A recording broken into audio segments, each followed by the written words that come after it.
Но сега ще ви покажа как Симеон Симеонов има съвест, морал и грижовно сърце, защото запознава ерфрайера Филипс със своите други братя и сестри, за които дори не знае, че съществуват.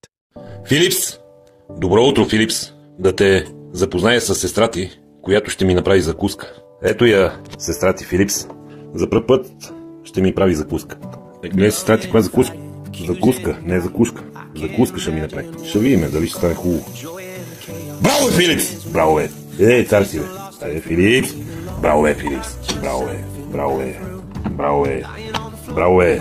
Браво, Филипс! Браво е! Хайде да видим какво ще направиш, Филипс! Браво е! Филипс! Какво стана с тия филийки, бе? Филипс! Айде, че ми са... Яде, бе, Филипс! Браво, бе! Абе, предварително ти викам браво, бе, Филипс! Я да видим какво си направил, бе! Филипс! Браво, бе! Браво, бе, Филипс! Браво, бе! Браво, бе! Браво, бе! Ей, цар си, бе, Филипс! Я да пробвам. Майко, гледай какво става тук. Браво, бе! И малко майонезка да топна. Я гледай какво става тук. Браво, бе, Филипс! Браво, бе! Так. Так. Браво, бе! Браво, бе!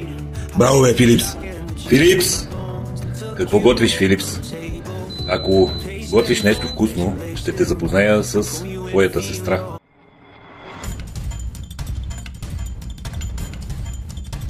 И сега и твоята сестра, която ме бръсне и постригва от 10 години.